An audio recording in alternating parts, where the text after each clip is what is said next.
폐쇄 결정이 내려진 한국GM 군산공장. 한국GM 사태로 부평 본사에 퇴직 한파가 불고 있다.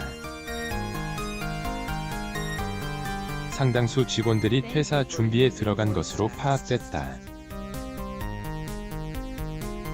한국GM은 지난 몇 년간 경영 악화로 몇 차례 희망퇴직을 받았지만 이번엔 사정이 다르다.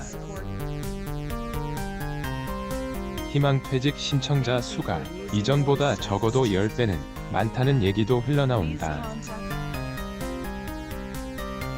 부평에서 근무하는 30대 남성 A씨는 이달 퇴직 신청서를 제출했다. 회사가 어수선한 상황이라 한 살이라도 젊을 때 이직하는 게 차라리 낫겠다는 생각이 들었던 것. 지난 26일 기자와 통화한 그는 부평에서도 희망퇴직 신청자들이 꽤 많다면서 3월 말 퇴사 예정이라 다음 달부터 경력직 입사 지원서를 준비할 계획이라고 말했다. 한국GM은 군산공장 폐쇄 결정이 난 이후 지난 13일부터 이달 말까지 사무직 등 전 직원을 대상으로 퇴직 신청을 받고 있다. 희망퇴직자들은 근속연수에 따라 퇴직 위로금으로 연봉의 2에서 3년치를 받는다.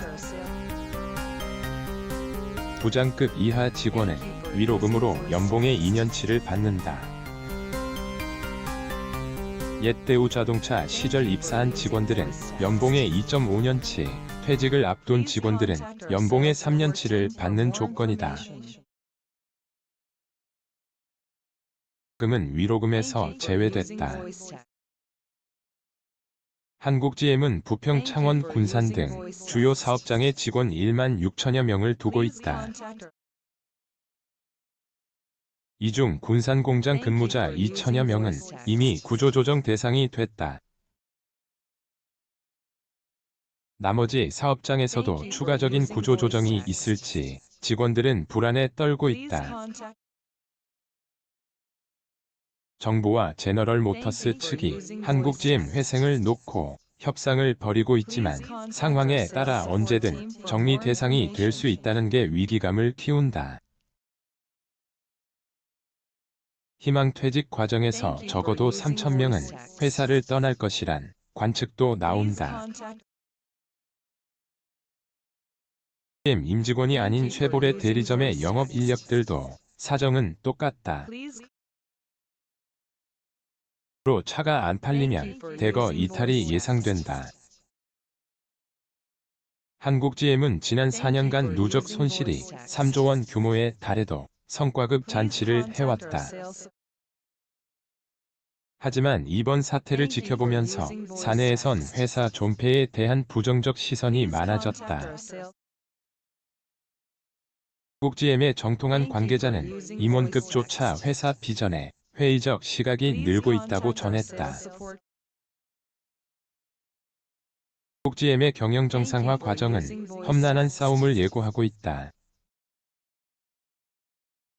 한국은 생산성은 낮은 반면 임금은 높은 전형적인 고비용 저효율 구조로 문제를 키웠다. 고금리이자 과도한 매출 원가율, 이전 가격 문제 등 글로벌 GM의 불투명한 경영 시스템도 해결해야 한다. 실상 정부 지원을 받아도 이 같은 구조적 문제를 해결하지 못하면 한국GM의 흑자 전환은 기대하기 어렵고 직원들은 고용 불안에서 자유로울 순 없다. 메리 바라 회장이 취임한 이후 GM은 확실히 달라졌다. 수익이 나지 않는 사업장은 가차없이 구조조정하는 실적 중심의 뉴 GM으로 재편됐다. 한국이 성과를 내지 못하면 언제든 본사에서 철수 기회를 노릴 것이다. 정부가 한국GM을 살려놓는다 해도 앞으로가 더 걱정이다. 김정훈 한경닷컴 기자 렌논에 한경.com